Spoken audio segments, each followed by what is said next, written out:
নমস্কার, আপনারা দেখছেন সময় কলকাতা। আপনাদের সঙ্গে রয়েছি আমি পায়েল। আসছি বিস্তারিত খবরে। মধ্যমগ্রামে ভয়াবহ অগ্নিকাণ্ড। ক্যামেলিয়া কলেজ রোড সংলগ্ন একটি প্লাস্টিক কারখানায় হঠাৎই আগুন ধরে যায়। মুহূর্তের মধ্যে দাউ দাউ করে জ্বলে ওঠে গোটা কারখানা। আমরা এই ব্যাপারে আরো বিস্তারিত জানবো। আমাদের প্রতিনিধি রয়েছে দীপ সেন। দীপ, এই বছর আমরা একের পর এক অগ্নিকাণ্ডের ঘটনা দেখছি। আবারও মধ্যমগ্রামে প্লাস্টিক কারখানায় ভয়াবহ অগ্নিকাণ্ডের ঘটনা। কি করে কারখানায় আগুন লাগলো, কি খবর জানতে পারছো, যদি বিস্তারিত বলো। দেখো, মধ্যমগ্রাম ক্যামেলিয়া কলেজ সংলগ্ন যে রোড আছে সেই রোডের পাশেই কিন্তু এই যে কারখানা, এটি প্রথমে প্লাস্টিক কারখানা জানতে পারা গেলেও কিন্তু এখন যেটা জানা যাচ্ছে এটি কেমিক্যাল এবং লেবেল প্লাস্টিক এর কারখানা। এখানে মূলত যে প্লাস্টিকের পেপার সেগুলোর উপরে লেবেল করানো হতো সেই কারখানা। এবং এই যে কারখানার পার্শ্ববর্তী এলাকায় কিন্তু ঘনবসতিপূর্ণ এলাকা রয়েছে এবং এখানে যে কারখানা রয়েছে আজকে বিকেল 4টে নাগাদ কিন্তু এখানে আচমকায় আগুন লাগে। ভেতরে আগুনের কারণ এখনো পর্যন্ত জানা যায়নি কি কারণে আগুন লেগেছে, কিন্তু আগুনের তীব্রতা কিন্তু যত সময় যাচ্ছে তত বাড়ছে। এর ভেতরে কিন্তু এখনো দাউ দাউ করে আগুন জ্বলছে।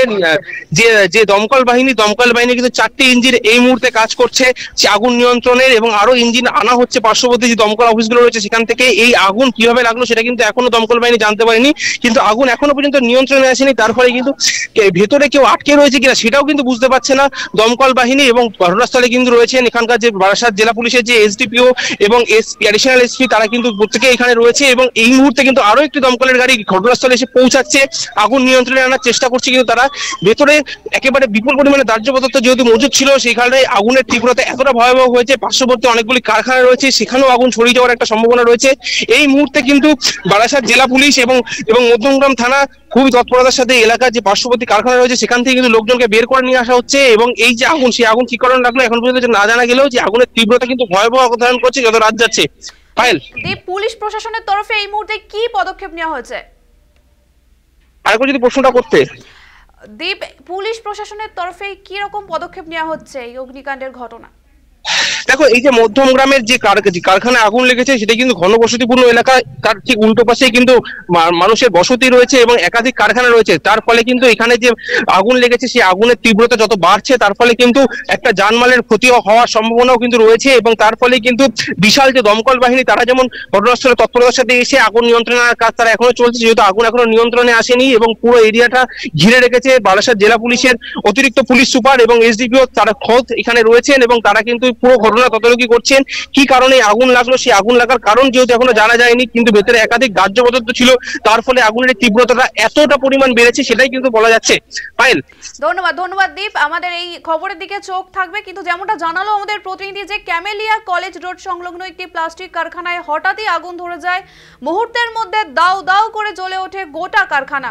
ঘন কালো ধোঁয়ায় ঢেকে যায় চারপাশ। এর জেরে আতঙ্কিত এলাকাবাসীরা রাস্তায় নেমে আসেন। খবর পেয়ে দ্রুত ঘটনাস্থলে পৌঁছয় দমকলের ইঞ্জিন। আগুন নিয়ন্ত্রণে আনতে দমকল কর্মীরা প্রচেষ্টা চালাচ্ছেন। এই ঘটনার জেরে এলাকায় চাঞ্চল্য ছড়িয়ে পড়েছে।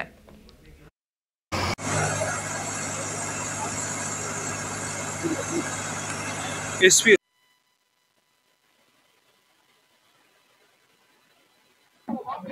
কখন লেগেছে আগুনটা?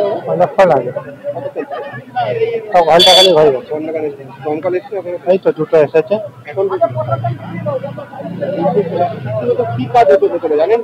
প্লাস্টিক হতো, প্লাস্টিক পেন্টিং। প্লাস্টিক হতো। কিন্তু ঘনবসতিপূর্ণ এলাকা, পাশে তো অনেক বসত বাড়ি রয়েছে। না, এখানে ইন্ডাস্ট্রিয়াল এরিয়া। তো যেখানে আগুনটা লেগেছে এখানে ছিনারের খুব